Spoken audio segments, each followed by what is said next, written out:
Muchas gracias por venir a esta plática del Seminario de Divulgación de Investigación de Operaciones. El día de hoy me da mucho gusto contar con la presencia de la doctora Marta Cabo, quien tiene estudios de posgrado, hizo su doctorado en Investigación de Operaciones en la Universidad de Southampton.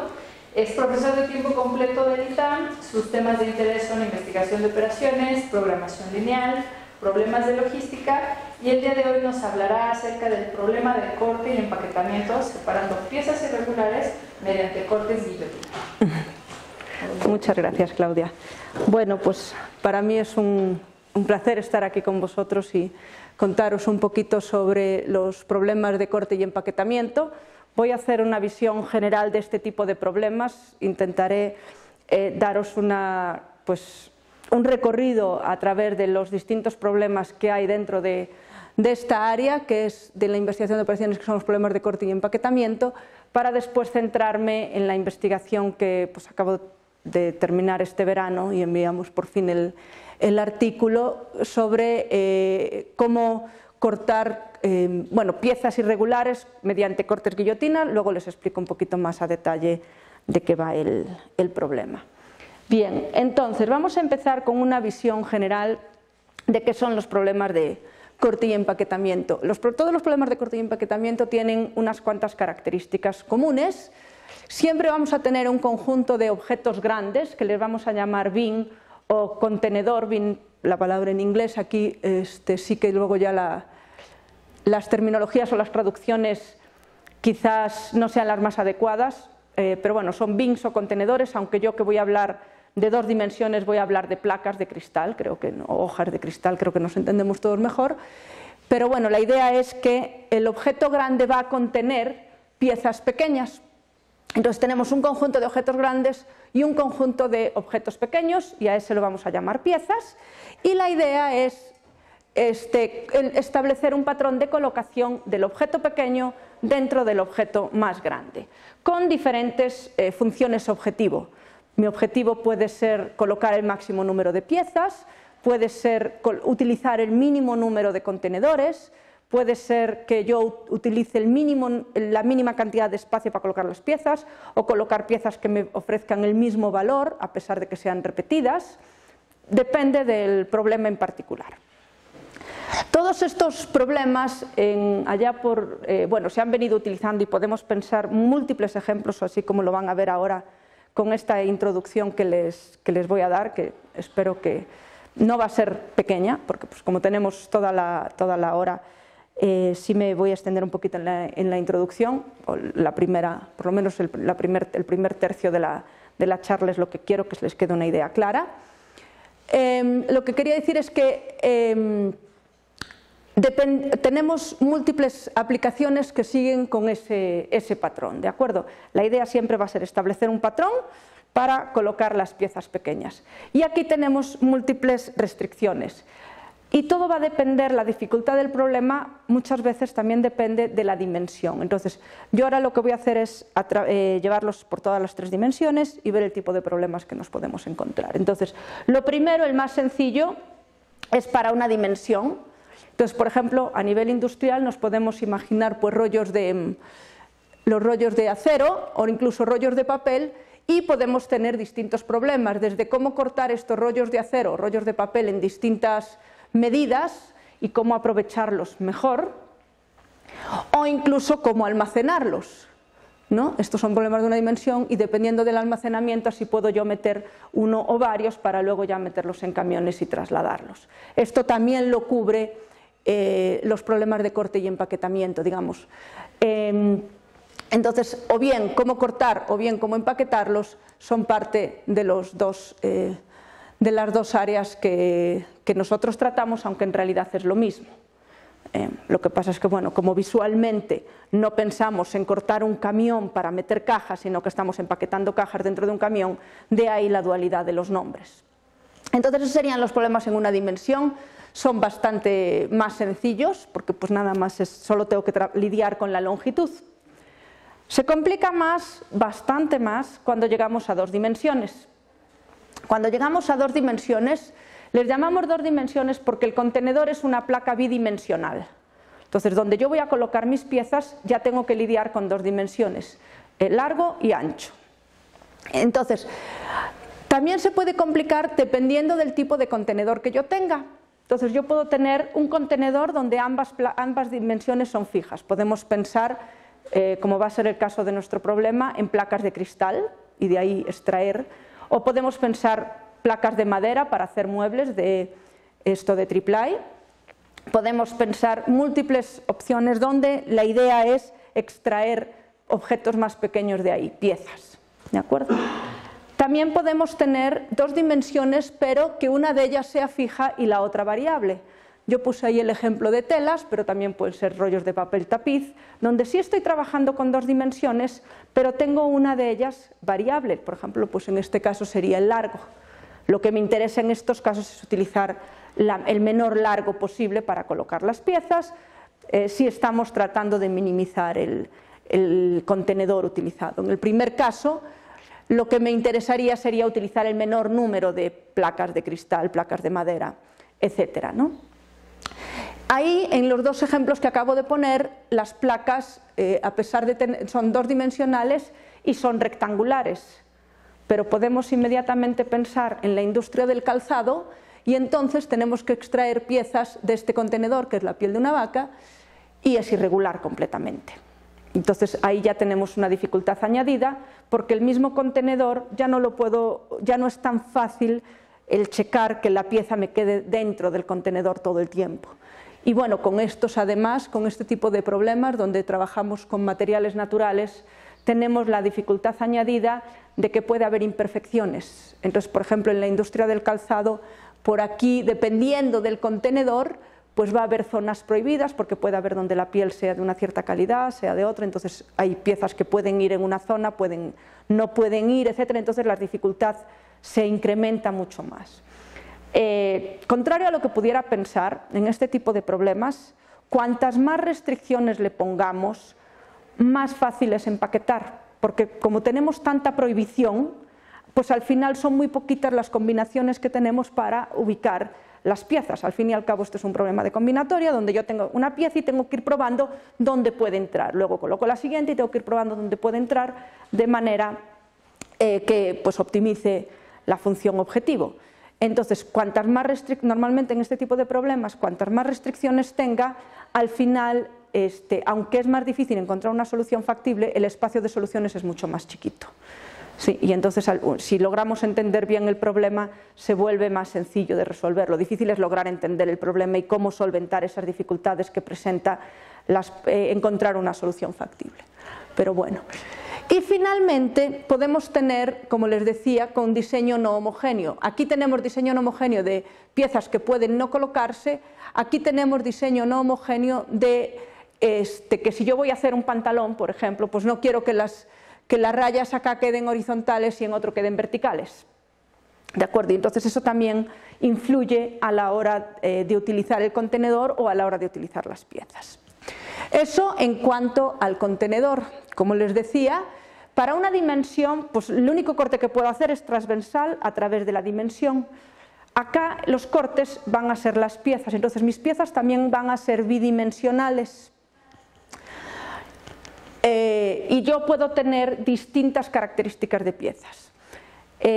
Todo lo que les estoy contando, digamos que es una notación que se agrupa de manera homogénea en una tipología. O sea, unos investigadores se dieron a la labor en 2007, si mal no recuerdo, de agrupar toda la literatura que había en este tipo de problemas y homogeneizarla. Entonces, hay como una especie de nomenclatura que se utiliza para todos los problemas y que así ya si alguien va a buscar en la literatura y dice, mi problema es de este tipo, nada más busco bibliografía de este tipo. Entonces, en esa tipología se divide las piezas en dos categorías, regulares e irregulares. Piezas regulares llamamos a aquellas que quedan completamente definidas con una o dos dimensiones. Por ejemplo, el caso del círculo, solo necesito conocer el radio para tener determinado cómo es el círculo. El caso del cuadrado, solo necesito conocer cuánto mide uno de los lados, y el caso del rectángulo, largo y ancho. Entonces, hasta dos dimensiones le llamamos piezas regulares. No tiene que ver con que si los lados son iguales o no, tiene que ver con el número de dimensiones que yo necesito para determinar la pieza. E irregulares son todas las demás. Dentro de las irregulares tenemos piezas convexas, como ven aquí el triángulo, necesito a fuerza los 3 vértices para determinar completamente mi triángulo, no me sirve nada más con dos valores. Y entonces, bueno, las dividimos en convexas, que son un poquito más fáciles de trabajar, que las no convexas, que ya de plano ya les llamamos irregulares, porque pueden ser cerradas como esta o esta, pueden tener curvatura, pueden tener agujeros, y entonces si yo tengo otro círculo aquí adentro puedo meterlo, o un cuadrado que entre, entonces pueden tener concavidades o no concavidades, entonces en general ya se llaman irregulares. También tenemos que tener en cuenta el patrón de colocación, es decir, si yo voy a permitir rotaciones, lo que les contaba de los patrones, por ejemplo, si yo estoy cortando ropa, patrones para hacer ropa, pues con este patrón pues más o menos va a quedar igual si la pongo horizontal, la parte de delante horizontal y la parte de atrás vertical, no hay gran diferencia. Sin embargo, si yo tengo esa tela, claramente no voy a tener en una las rayas horizontales y en otra las rayas verticales, ¿no? Entonces no puedo girarlas. Entonces ahí ya tengo otra restricción añadida en cuanto al problema, si puedo rotarla o no puedo rotarla. De hecho, hay problemas donde sí se permite la rotación, por ejemplo, si yo tuviera madera, con rectángulos, pero solo permiten rotaciones de 90 grados. O hay otros problemas donde se permiten rotaciones completamente libres, ¿sí? de la dimensión que uno quiera. Trabajar con rotaciones libres pues es más complejo porque no hay manera o las discretizamos y con lo cual ya no son libres, o entonces ya tengo que trabajar sobre un espacio continuo que, contrario a lo que pueda parecer, es más complicado. Y finalmente, otra de las cosas que podemos hablar en el patrón de colocación es si yo puedo colocarlas de cualquier manera o si las piezas deben de ser separadas mediante cortes guillotina. ¿A qué me refiero con cortes guillotina? Pues si yo tengo esas 3 piezas aquí colocadas, corte guillotina es aquel corte que va de arriba a abajo de la placa. La placa es lo blanco, entonces si voy de arriba a abajo, por ejemplo en este caso la raya azul va de arriba a abajo y ya tengo separadas, digamos, estas 2 piezas de esta, y luego haciendo un corte guillotina horizontal separo las 2 piezas de acá. Y de nuevo, con los cortes guillotina podemos tener 2 tipos de corte guillotina, que sean ortogonales, que son los que yo acabo de poner ahí, o no ortogonales, como el que acabo yo de poner acá. Es decir, esta pieza, puedo hacer este corte guillotina, va de un extremo al otro, porque recuerden que aquí ya había separado el contenedor en 2 partes, y aprovecho mucho mejor mi espacio. Trabajar con cortes guillotina no ortogonales es algo que tampoco se ha hecho mucho, y es una de las bases del problema con el que vamos a trabajar. Entonces, como veis, ya en 2 dimensiones la cosa se complica bastante más, porque digamos, el espectro de problemas que podemos trabajar es mucho más amplio. Si nos vamos a 3 dimensiones, en 3 dimensiones podríamos complicar muchísimo más las cosas. El problema es que es quizá el área donde todavía no se ha desarrollado todo, se está empezando ahora a trabajar mucho en 3 dimensiones. Lo que más se ha trabajado en 3 dimensiones es carga de contenedores, para, por ejemplo, cómo meter la carga dentro de camiones para después hacer todo el transporte. Y incluso también cómo meter los contenedores en los barcos, por ejemplo. Hay fotos muy interesantes donde se apilan un montón de contenedores, pero bueno, al final es lo mismo, es meter un contenedor cúbico dentro de otro contenedor, sí, con unas ciertas limitaciones de altura, aunque en el barco parezca que yo no lo puedo subir infinitamente, tengo unas limitaciones de altura, de ancho y de largo, o sea, 3 dimensiones. Pero lo que sí es muy interesante en estos problemas de carga de contenedores es por dónde voy a vaciar el contenedor, porque todo esto pues vienen asociados a problemas de logística de, ok, voy a hacer después lo tengo que vaciar, el contenedor. Y normalmente no ocurre que yo llevo un contenedor a un solo cliente, sino que voy visitando varios clientes. Por lo tanto, a la hora de cargarlo, una de las restricciones que se tienen es cómo se descarga también. Por lo tanto, y eso influye mucho en cómo abre el contenedor. Entonces yo puse aquí la foto de un contenedor que abren por atrás o estos que abren de lado. Entonces no es lo mismo cargar uno que cargar otro por cómo se va a vaciar después, ¿no? Entonces son otras consideraciones que tenemos que tener en cuenta. Finalmente, también una aplicación que está muy en boga ahora y que está empezando porque no hay demasiado, es para impresión en 3D, una aplicación. Y aquí lo que se procura es, o sea, la diferencia con esto es que aquí sí que son piezas completamente irregulares, pueden ser convexas, con agujeros, etc. Y lo que ocurre en impresión 3D, por lo que yo entendí, tenemos dos tipos de impresoras 3D, las que van con el hilo imprimiendo, calentando el hilo, imprimiendo una pieza y otra, o las que tienen un bloque de material y lo van cortando. En cualquiera de las dos técnicas, la idea es pues, mandar una cantidad X de piezas que impriman por la noche, llegar y tenerlas impresas. Entonces tenemos que decirle al software cómo queremos que vaya imprimiendo las piezas. Además las impresoras pues, tienen son unas cajitas así no muy grandes y entonces hay la restricción de ancho y de alto. Entonces tenemos la restricción en 3D. Además hay otras restricciones en cuanto a qué piezas puedo colocar cuándo por el calor, que no pueden tener demasiada superficie en común las dos piezas cuando las vaya a colocar, porque luego a la hora de separarlas pues se pierde fiabilidad, digamos, en cuanto a la pieza. O sea, yo he visto imprimir en 3D hasta motores de coches. Entonces hay que tener cuidado con ese tipo de cosas, de que sean precisas, ¿no? Entonces hay que dejar un cierto margen entre las piezas, etcétera, pero eso no es tan complicado de modelar. Bueno, pues eso sería un poco el espectro de problemas a los cuales nos podemos dedicar los que hacemos corte y empaquetamiento. Creo que son bastante tangibles. Lo bonito de esto es que todo lo podemos dibujar, todo podemos ver la solución y nos permite hacer unas discusiones. Bueno, hoy mismo que tuve una videoconferencia con mis colegas en Inglaterra, dice, bueno, a ver, a simple vista, ¿qué solución te parece mejor, esta o esta? ¿Por qué? ¿No? Bueno, pues esta me parece buena por esto, porque aquí no se solapan tanto, aquí hay un ángulo que entra, tal, o sea, es como muy visual. Y entonces espero que la charla, a partir de ahora, como van a ver, va a tener bastantes dibujitos y siendo bastante visual. Bien, vamos a hablar ahora de los objetivos de los diferentes problemas. Entonces, como os dije, puede ser, por un lado, minimizar el número de contenedores que se requieren para colocar las piezas.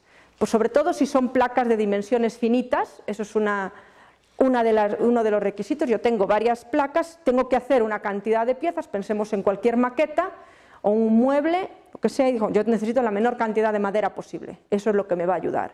Pero si es una tela, pues entonces lo que quiero es minimizar alguna de las dimensiones del contenedor, ¿de acuerdo? Ya sea el alto, largo, dependiendo, ¿no? Una de ellas. Pero luego también existe el objetivo de maximizar el valor de las piezas que se colocan. Por valor puede ser el número de piezas, pero puede ser el área de las piezas que se coloca, puede ser que realmente unas piezas sean más valiosas que otras, tipo problema de la mochila. Y eso también se puede meter dentro de las funciones objetivos. Las restricciones más comunes son que las piezas no se deben solapar y que la pieza debe de quedar completamente dentro del contenedor. Esas son las básicas. Y las siguientes, y bueno, esas son básicas, y luego cualquier otra restricción viene ya marcada por el problema en sí. Entonces, cada problema, además de estas restricciones, va a tener otras adicionales, ¿no? Bien, entonces vamos ahora con el problema con el que yo he estado trabajando en los últimos años, que le he llamado problema del corte de cristal, porque vino motivado por una empresa que hace, no son invernaderos, pero estas no sé si han visto, como galerías dentro de las casas, que todas las ventanas son de cristal, ¿de acuerdo? Tanto las ventanas como el techo son muy comunes en Inglaterra porque hace muy mal clima y sí hay días soleados pero el sol no calienta, entonces hacen una especie de invernadero dentro de la casa donde se está muy cómodo ahí dentro de ese tipo de galerías. Y el problema que nos planteaba esta empresa es que hay software para cortar cristal, pero siempre y cuando sean rectangulares. La idea del cristal lo que tiene es que se corta con un láser que va de una esquina a la otra de la placa de cristal. Por eso les introduje yo el concepto de corte guillotina, porque todos los cortes que se hagan para este problema tienen que ir desde un extremo al otro de la placa de cristal. Esta empresa lo que hacía era agrupar piezas de modo que se asemejaran lo más posible a un rectángulo y después, bueno, pues decían, vale, pues estas piezas son mi rectángulo y ahora lo meto en el software para empaquetar rectángulos. Y eso les daba mucho desperdicio. Nosotros avanzamos el problema un poquito más y ahora, ¿qué es lo que tenemos? Tenemos, primero, piezas de distintos tamaños, pequeño, mediano y grande, las ven ahí las tres, y lo que queremos es piezas convexas. Tenemos también unas piezas que son convexas, porque si no, no las podríamos separar nunca mediante cortes guillotina, y todas son diferentes, ¿de acuerdo? Esto sí que también es importante. Las piezas, como las placas de cristal son completamente homogéneas, las piezas me permiten cualquier tipo de rotación e incluso reflexión. Yo las puedo reflejar porque, total, a la hora de cortarlas sobre el cristal le doy la vuelta y ya tengo la pieza que necesito. Y el corte tengo que ser capaz de separar todas las piezas mediante cortes guillotina, de lo que no necesariamente tienen que ser ortogonales a los lados de las piezas, ¿de acuerdo? Pueden ir en cualquier dirección. Esto, como digo, fue el problema. No había demasiada literatura, solo hay 2 artículos publicados con este problema. Ojalá nos publiquen el nuestro y sea el tercero, pero nos servía, esos 2 artículos nos servían pues como benchmark para cotejar nuestros resultados. El objetivo va a ser colocar todas las piezas, y aunque aquí las placas son limitadas, digamos, no puedo tener como objetivo minimizar el número de placas, porque entonces me iría todas con placas grandes y no me importa si tienen desperdicio. No, aquí lo que quiero es maximizar la utilización de cada placa. Entonces no me importa si yo en una solución utilizo 20 pequeñas y en otra 10 medianas, por ejemplo, pero si la utilización de las 20 pequeñas es mucho mejor que el de las 10 medianas, me voy a quedar con esa aunque tenga que comprar más material. ¿De acuerdo? Ese fue el objetivo que nos marcamos. De esa forma esperamos encontrar una solución que tenga una buena mezcla de pequeñas, medianas y grandes, y podamos vender la idea y la ventaja de utilizar placas de distinto tamaño de cristal. Las decisiones, entonces serían qué tamaño de placa utilizar en cada caso, es decir, voy a colocar qué piezas deben de ir en esa placa. Entonces primero yo digo, ok, voy a tomar, no los resolvemos así obviamente, pero pensemos, voy a tomar una placa pequeña, ok, voy a tomar unas cuantas piezas, ¿qué piezas selecciono para esa placa pequeña? Pues estas, ok, pues ahora las voy a colocar dentro de la placa. Luego voy a tomar una placa mediana, ¿qué piezas? Entonces tengo 3 decisiones realmente, que es, ¿qué placa debo de elegir? ¿Cuál es la posición de cada pieza dentro de la placa? Una vez que yo sé la posición relativa, digamos que ya tengo el conjunto de piezas que voy a colocar en esa placa.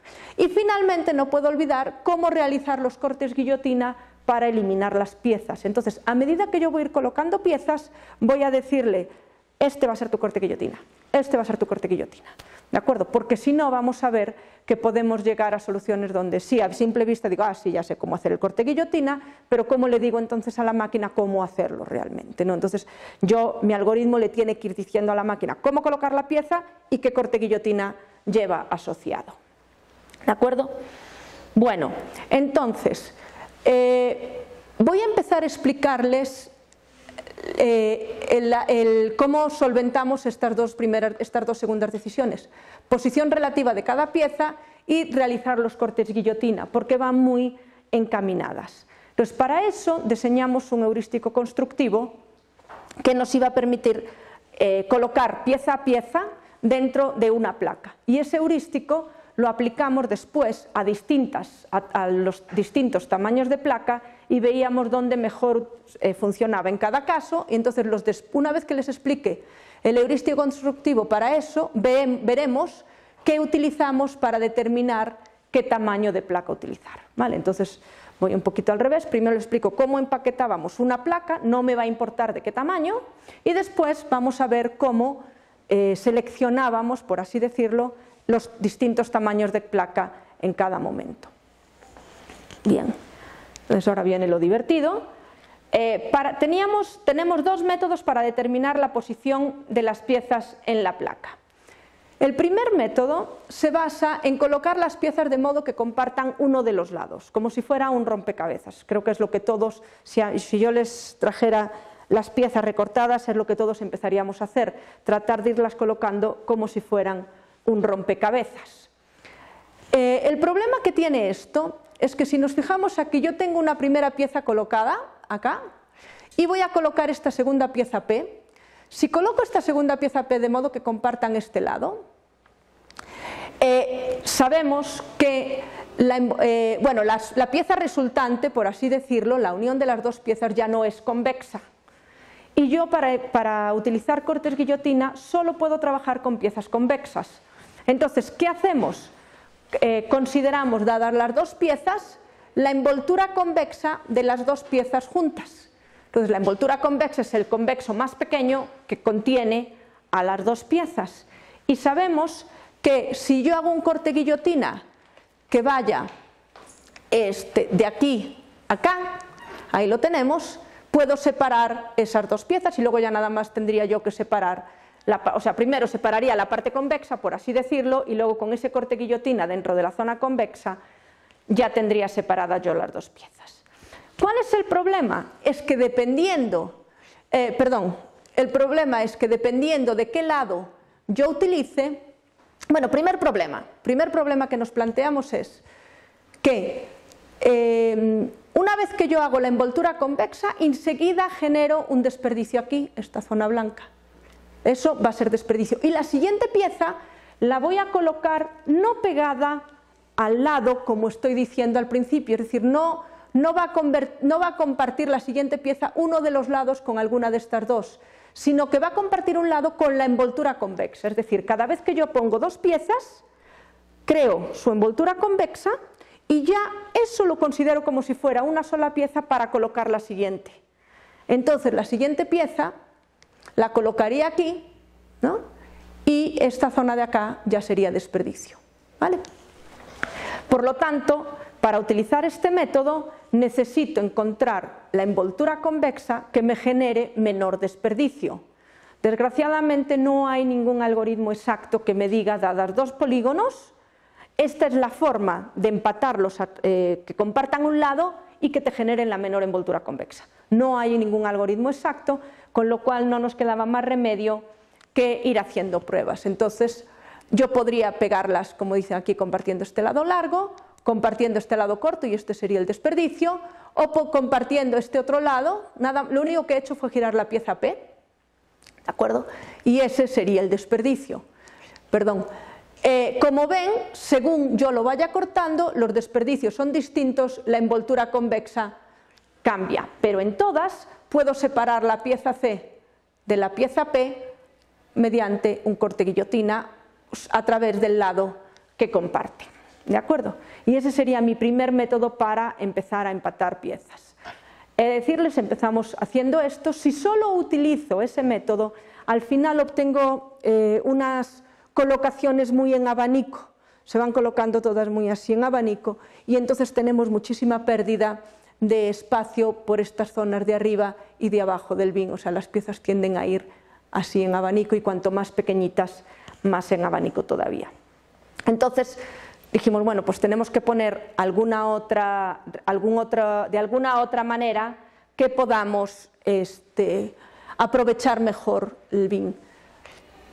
Aquí no lo puse para que no se viera muy obvio, pero supongo que todo el mundo está pensando, bueno, si tienes un triángulo rectángulo, pues ¿por qué no hacer ya un corte guillotina como les puse en el anterior? ¿No? Y ya no tengo ningún desperdicio, ya aplico lo siguiente. Y eso fue un poco lo que hicimos en este segundo método. Realizamos un corte guillotina que separara las piezas ya colocadas y colocábamos en el área libre. Entonces, imaginemos que tenemos estas dos piezas colocadas.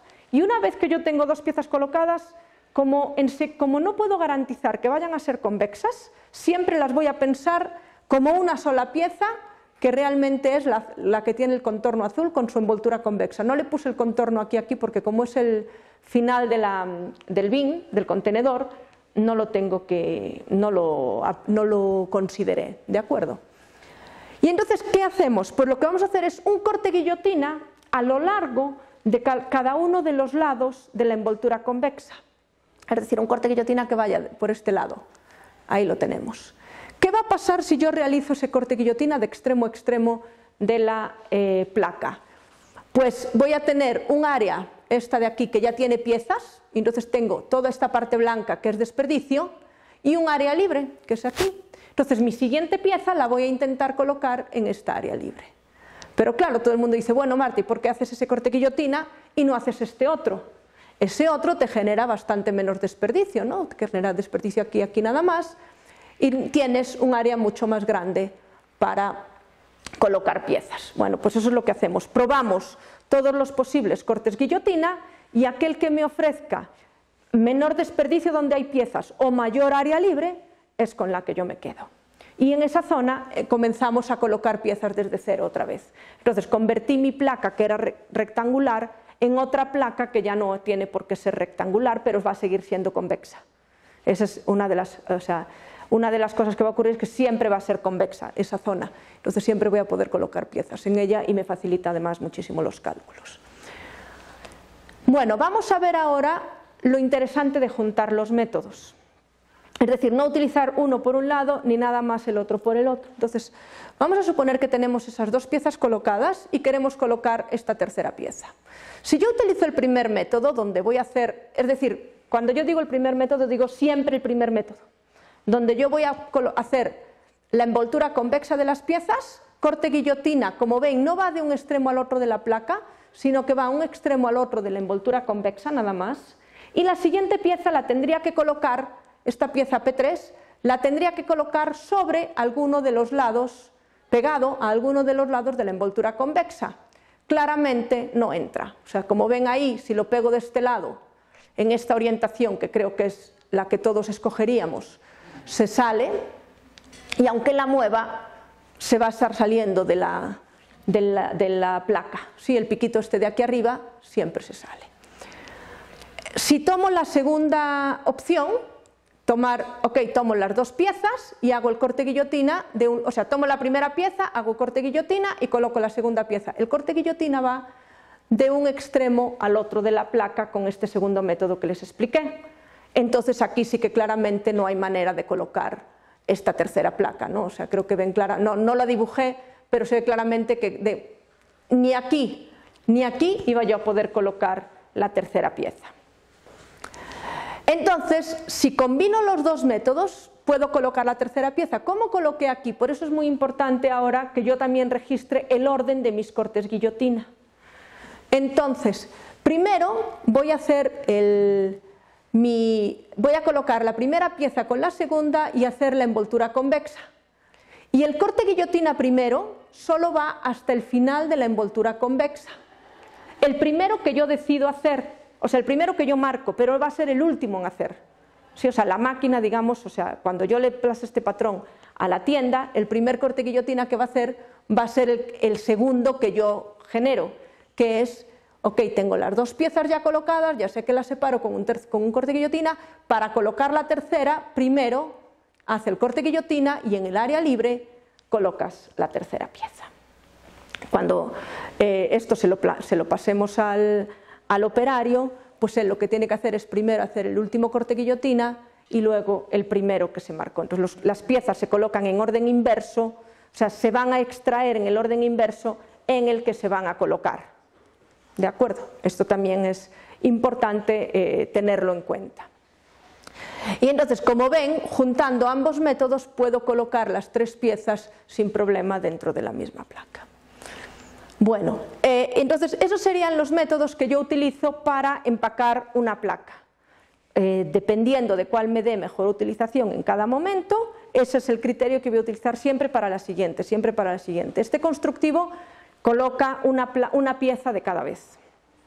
¿De acuerdo? Y lo voy haciendo de manera iterativa. Contrario a lo que pueda parecer, esta manera de empaquetar piezas es muy rápida. Hemos logrado empaquetar piezas, empaquetar piezas en un bin que a lo mejor le entraban 15, 16 piezas, que es un tamaño bastante grande, ¿no? Incluso alguno de 60 piezas, en cuestión de segundos.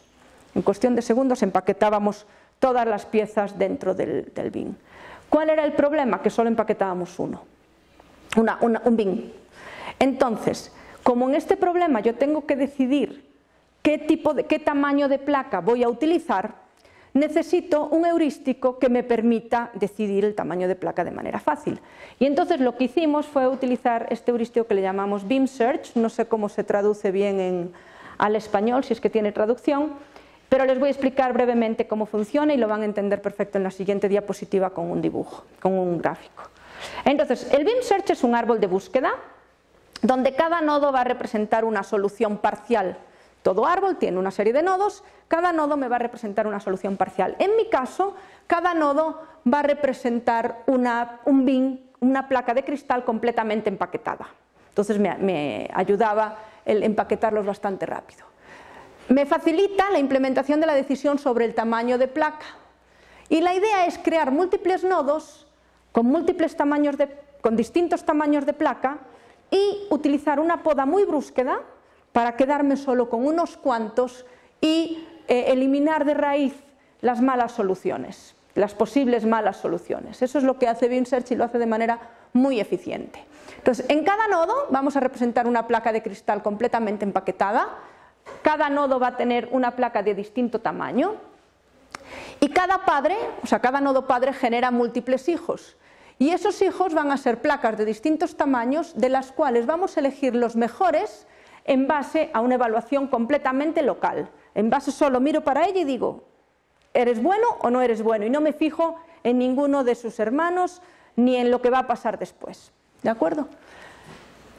Es independiente del resto de los nodos, solo se fija en la evaluación. Entonces, vamos a ver cómo funciona con este gráfico el Beam Search. Partimos de un nodo padre y vamos a tener dos filtros.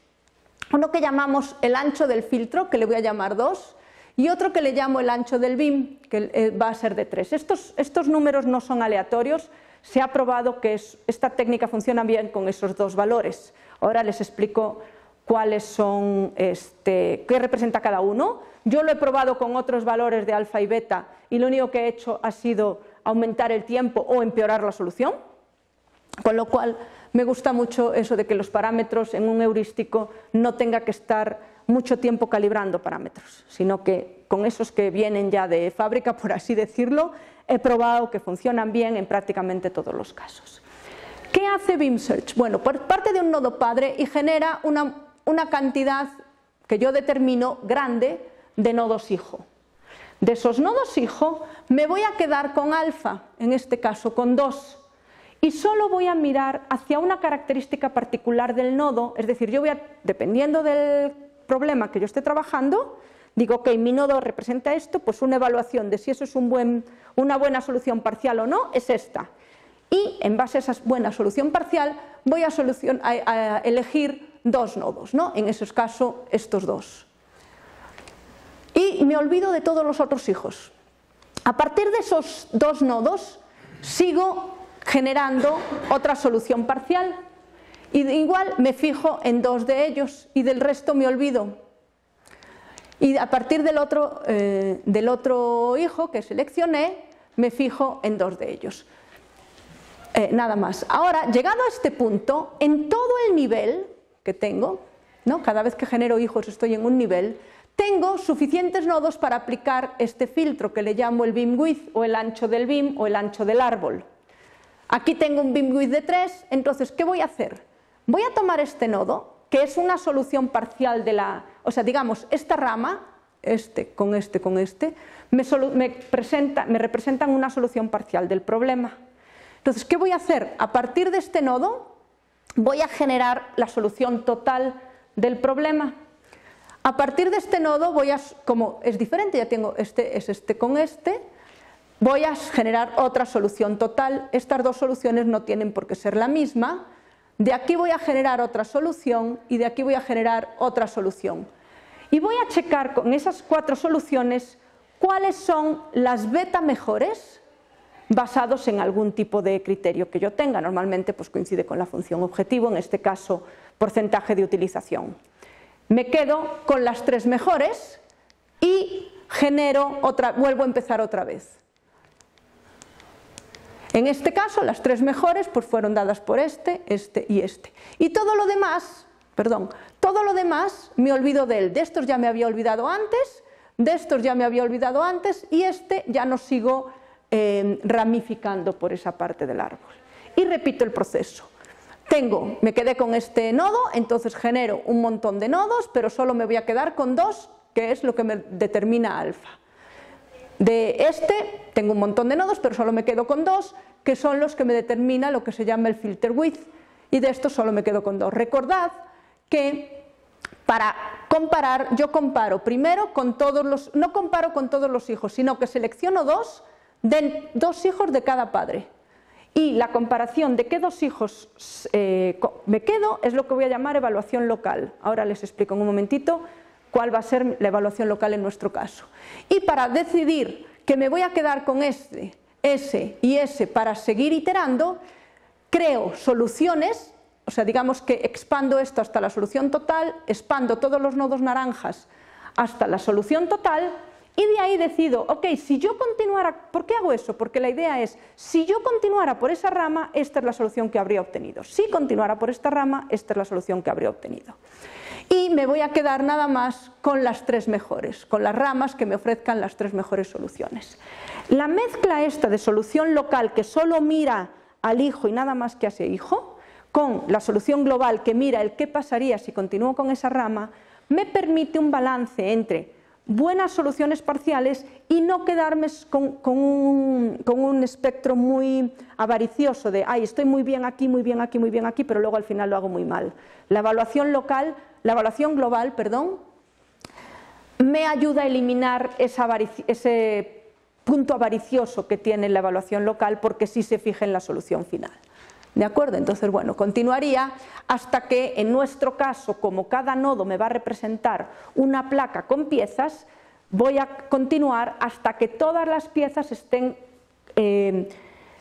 colocadas en todas las ramas. ¿De acuerdo? O sea, digamos que si yo llego aquí al final es porque de aquí ya sé que siguiendo esta rama coloco todas las piezas en distintas placas de distinto tamaño, ¿no? Y aquí coloco piezas en distintas placas de distinto tamaño, etc. Entonces, ¿cómo aplicamos esto al problema?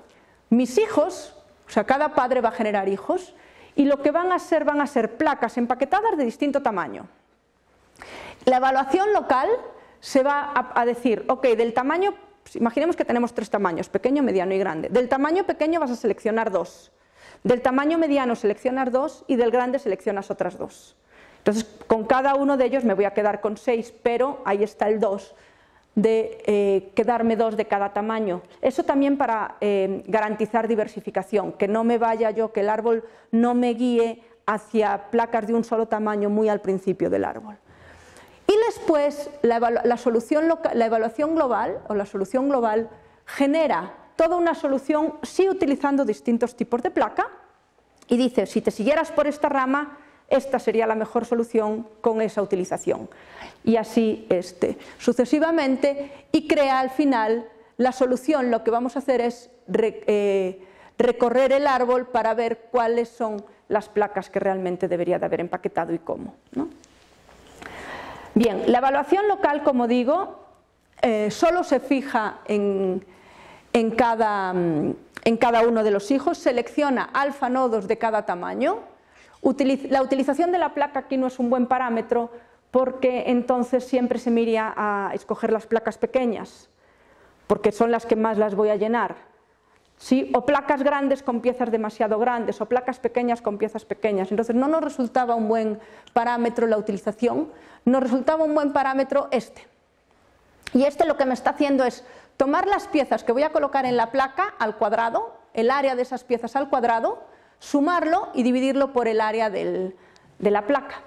Entonces, esto lo que pretende hacer es que el tamaño relativo de la pieza que yo esté colocando frente al bin o a la placa que yo estoy utilizando sea lo más parecido. Entonces, si yo tengo una pieza grande que su tamaño es bastante similar al de la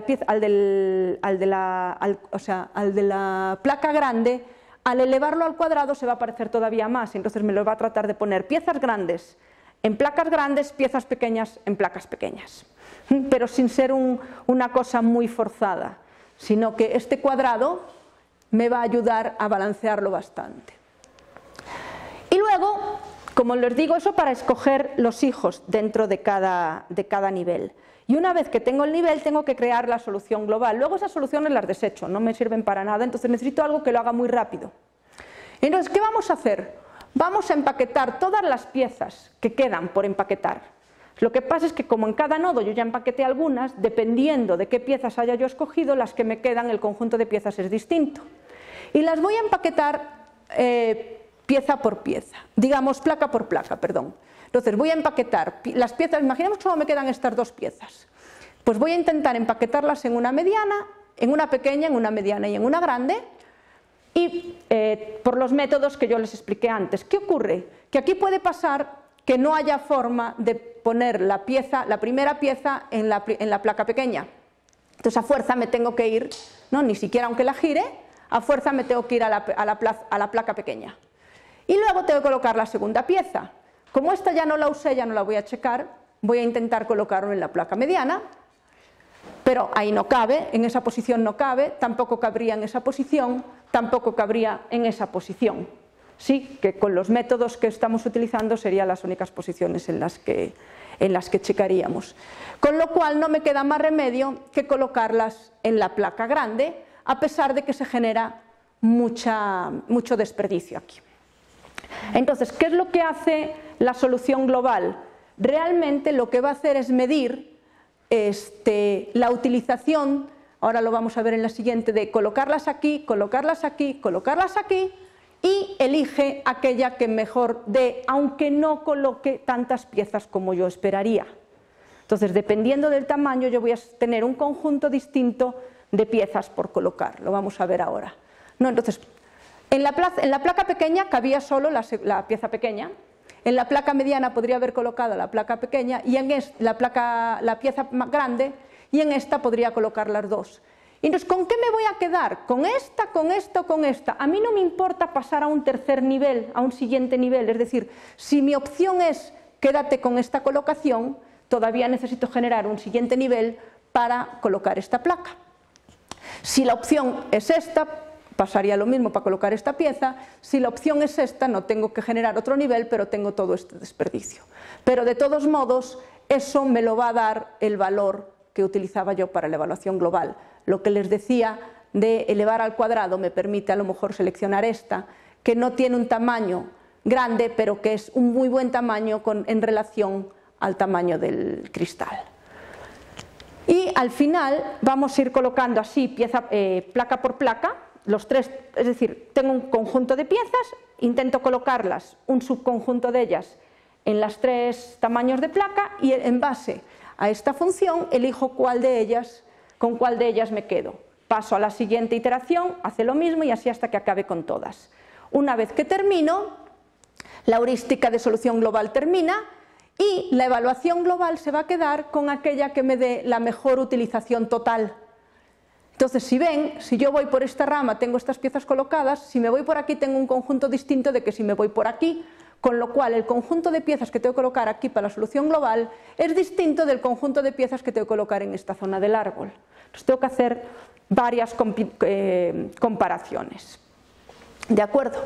Y al final me voy a quedar con los beta nodos que me ofrezcan la mejor utilización de las soluciones que acababa de construir en la solución global.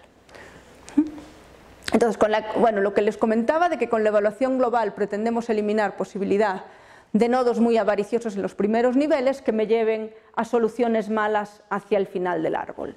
Esta técnica es muy rápida porque no tengo que hacer un backtracking, no tengo que hacer ningún tipo de movimientos hacia atrás, más que para después saber cuál va a ser mi solución final. Eso es todo, no es como una especie de ramificación y acotamiento que ya llegué aquí, tengo que comparar con el resultado del otro lado, entonces irme por esta zona del árbol, etcétera. No, aquí yo genero el árbol completo, las podas son muy bruscas, entonces al final estoy trabajando con un número relativamente pequeño de nodos, ¿de acuerdo? Entonces es muy rápido.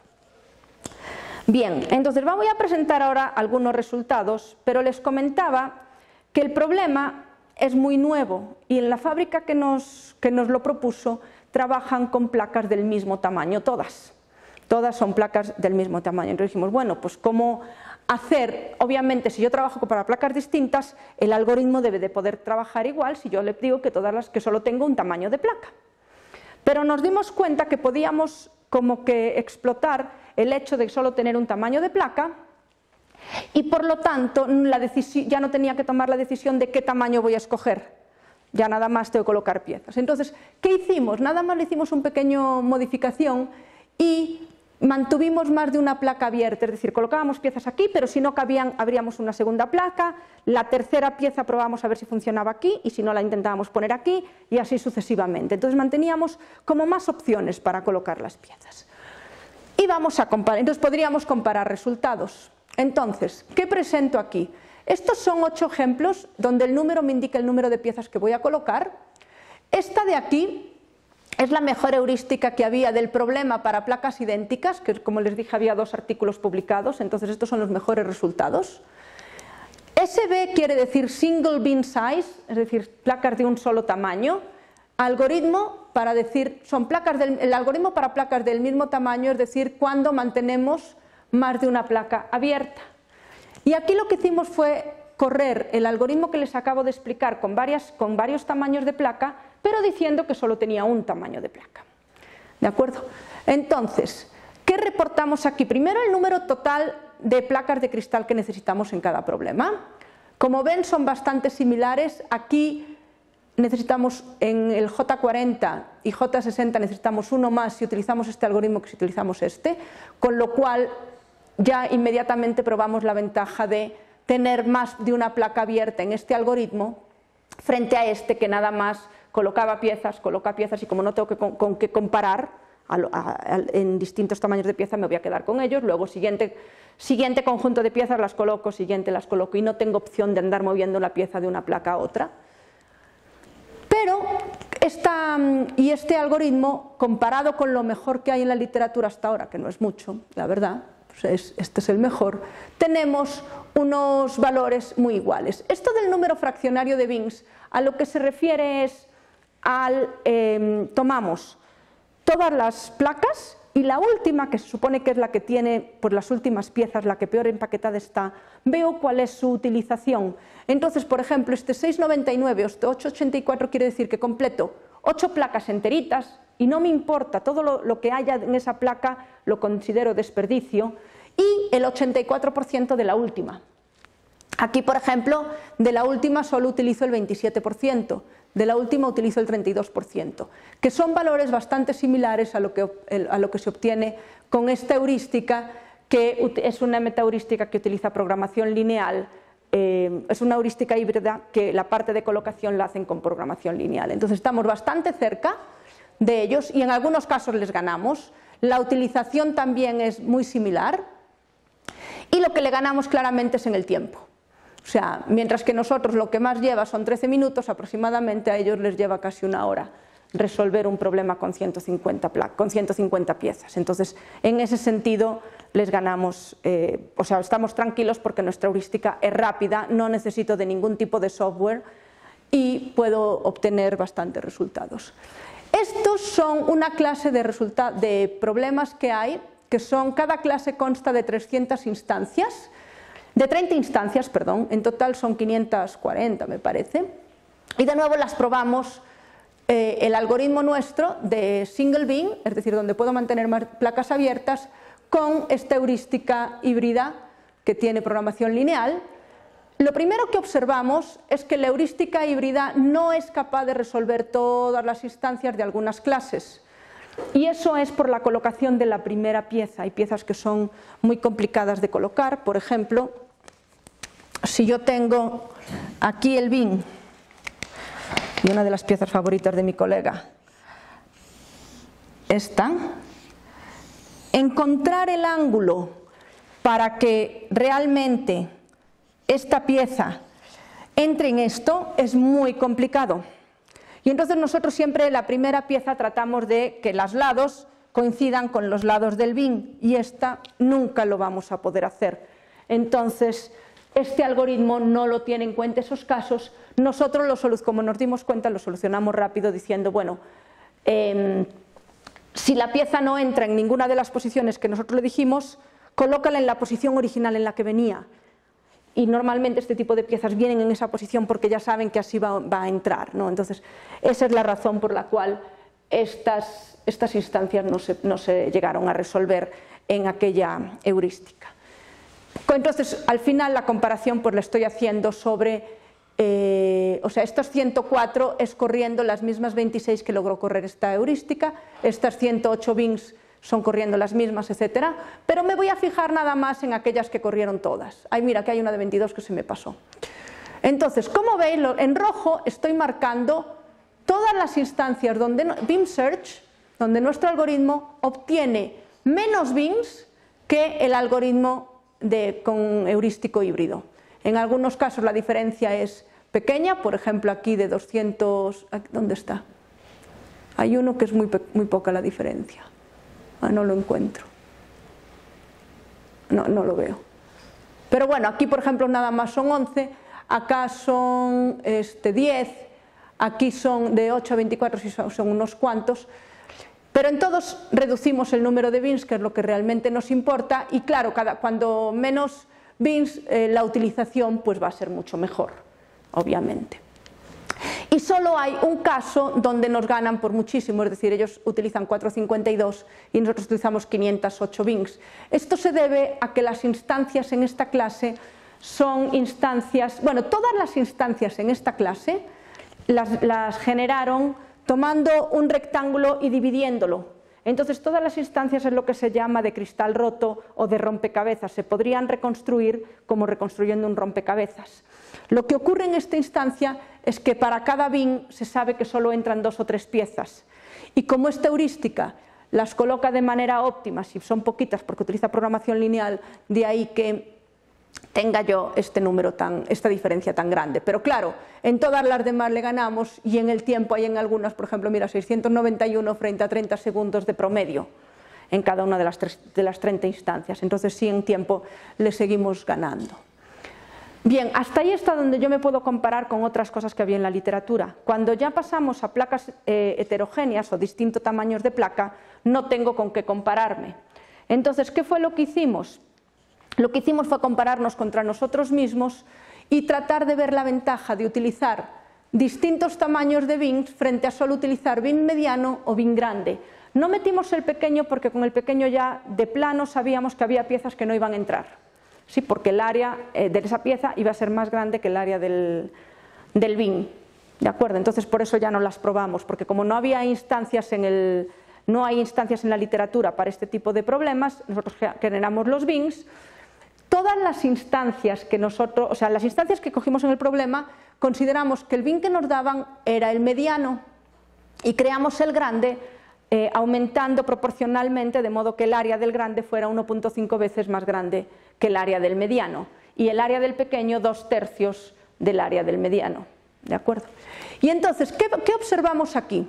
Que utilizar distintos tamaños de bin me va a ofrecer siempre una mejor utilización que utilizar el tamaño adecuado, que sería el mediano. Digo el adecuado porque, como estos son trabajos para la empresa, ese es el tamaño estándar por el que tienen, ¿de acuerdo? O el que tenían, porque aquí la idea es, oye, os conviene a lo mejor comprar distintos tamaños de placa, incluso a lo mejor puede resultar más barato.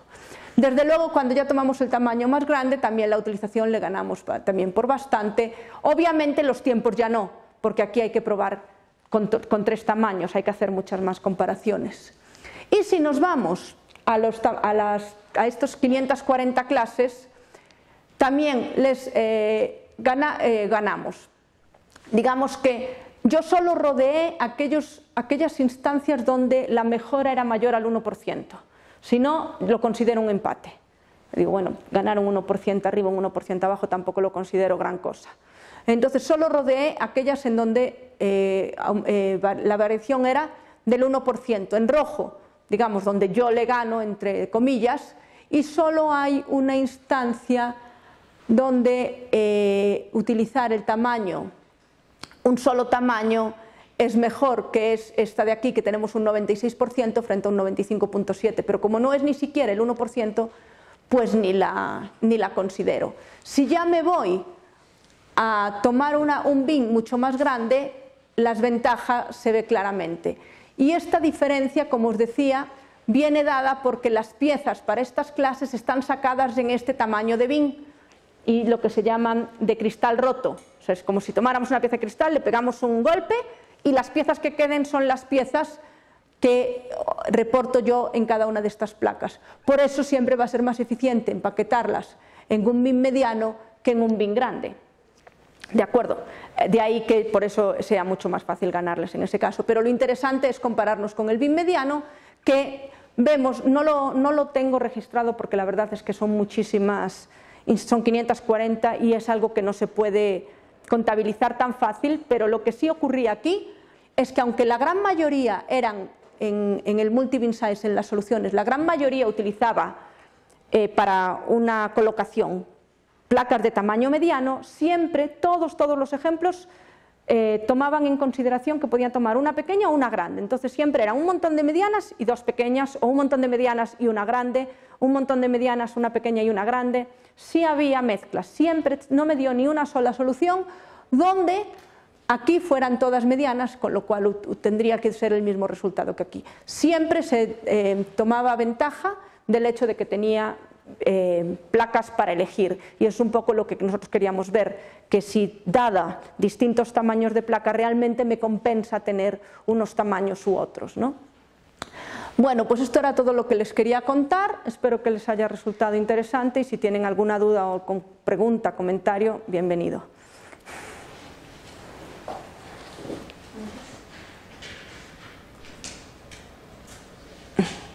¿Probaron algún otro heurístico? No, la verdad es que nosotros empezamos con el heurístico constructivo y la verdad es que funcionaba muy bien. Ya solo con el propio constructivo ya obteníamos resultados a veces iguales a los del artículo con el que nos comparábamos, pero no siempre. Y lo que nos dimos cuenta fue que nuestro constructivo era muy dependiente de qué primera pieza colocábamos en cada bin. De ahí que nos surgiera la idea de, bueno, si cambiamos la primera pieza, quizá obtenga mejores resultados. Pero la pregunta es, ¿cómo voy a saber yo qué primera pieza escoger y en qué orientación? Entonces el Beam Search lo que me ayudaba era, cada nodo realmente lo que yo le estoy cambiando es al principio la primera pieza nada más, tanto la orientación como la selección de esa primera pieza. Entonces todos los hijos, lo que cambiando en la primera pieza ya me cambiaba qué otras piezas iba a seleccionar más adelante. Y ya con eso, al hacer las soluciones vimos que nos funcionaba tan bien que fue cuando nos animamos a hacerlo para el caso de múltiples placas de cristal. Empezamos siempre, normalmente uno empieza con el problema más fácil y lo va expandiendo y luego lo cuenta al revés, ¿no? Entonces sí, empezamos con el fácil y ahí fue cuando vimos que rápidamente podíamos hacerlo. ¿Cómo nos dimos cuenta? Muy fácil, cogimos una muy buena solución que habíamos encontrado en el otro artículo y dijimos, bueno, esta placa está súper bien empacada, tiene un 95% de utilización y utiliza esas 7 piezas. Vamos a ver si nuestro heurístico constructivo logra colocar esas 7 piezas igual que las colocó él. Y entonces empezamos a probar y vimos que sí lo hacía. Dijimos, bueno, entonces lo que tenemos que hacer es probar muchas veces, por eso nuestro heurístico constructivo tenía que ser muy rápido y ser capaz de replicarlo muchas veces. Y para eso Beam Search funciona muy bien porque te permite hacer muchas pruebas y luego borrar, entonces también la memoria de la computadora no se satura, porque hacemos muchas cosas que luego no consideramos. Claro, como en toda búsqueda local o como en todo heurístico, siempre guardamos, ven que hacemos la solución global en cada caso y luego la desechamos. Bueno, nosotros siempre nos quedamos con la mejor solución global para ver qué tal si, porque la pregunta era, ¿qué tal si en la solución global está una muy buena solución que la olvidas y luego no la logras generar en el árbol? Siempre, aun cuando la guardábamos, luego veíamos que la generábamos en el árbol también. Entonces, aunque se empleaban técnicas distintas, son muy similares, al final son cosas muy similares y la acabamos generando en el árbol también. ¿Y han considerado algún otro tipo de piezas, además de polígonos complejos? En este caso no, por la restricción de los cortes guillotina. La idea ahora es ampliar esta investigación, es decir, seguir utilizando Beam Search, porque vemos que funciona bien, y como decíamos, acá, esto es parte de un proyecto que yo tengo con la Royal Society, que es una organización inglesa, para el desarrollo de ciertos países, entre ellos estaba México, entonces nos ganamos el proyecto, y la idea es ofrecer un software o herramientas para pequeñas y medianas empresas que se dediquen a esto y lo puedan usar. Entonces no podemos utilizar ningún exacto porque eso requeriría de software adicional que las empresas no tienen para comprar. Entonces todo el enfoque es heurísticos que se puedan replicar fácilmente en cualquier empresa y que se puedan trasladar la información y el conocimiento a esa gente y que se puedan beneficiar. Entonces no podemos utilizar ningún método exacto y nos parece que este de Beam Search es muy rápido, muy fácil, incluso muy manipulable por parte de quien lo quiera utilizar. Si alguien decide, bueno, a mí no me interesa el tiempo de corrida, quiero aumentar la calidad, voy a aumentar alfa, voy a aumentar beta, voy a cambiar aquí el nodo, tal, es muy fácil de modificar, aunque como les digo, alfa y beta, por mucho que los modifiquen, lo único que van a hacer es incrementar el tiempo y si lo reducen van a estropear la solución. ¿No? Pero sí, casi todos los parámetros aquí son muy fácilmente controlados por el usuario. Dime. Bueno, no utilizaron un software especializado, pero ¿cómo lo...? Todo lo programé en C, todo está programado en C. Sí. ¿Es fácil replicarlo para un usuario que no tenga conocimiento? O sea, ¿es una aplicación sencilla? No, lo que sería fácil es para un usuario que no esté familiarizado entender la solución. Los dibujos todos que les puse aquí, todos los dibujos que yo saqué de la presentación son dibujos hechos con el programa. Entonces, al final el programa lo que te va a dar es una hoja con todas las placas que vas a utilizar y cómo tienes que colocar las piezas. Bueno, de hecho lo que te va a dar el programa es la posición de todos los vértices de las placas y los cortes guillotina. Entonces cualquier máquina ahí puede interpretar esas coordenadas para saber cómo tener que hacer los cortes. Digo, obviamente pues yo soy académica, no me interesa la parte comercial, entonces no sale bonito, pero cualquier ingeniero en computación que lo quiera hacer bonito es muy fácil integrarlo y que salga, porque digamos que el núcleo, que es lo que hago yo, está hecho en C y entonces como al ser compatible con todo, prácticamente Visual C, Java, tal, se puede, porque además tampoco utilizo librerías. Si tenemos que utilizar alguna librería tiene que ser gratis y que estar dispuesta al público para fines comerciales, etc. ¿Alguna pregunta? Bueno, pues te agradecemos muchísimo. Gracias.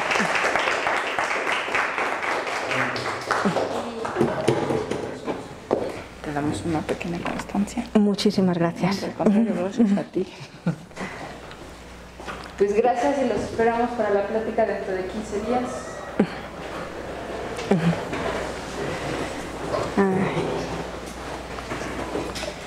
No, pues esto no me tarda. Ahora voy a tratar de utilizar el Beam Search. El Beam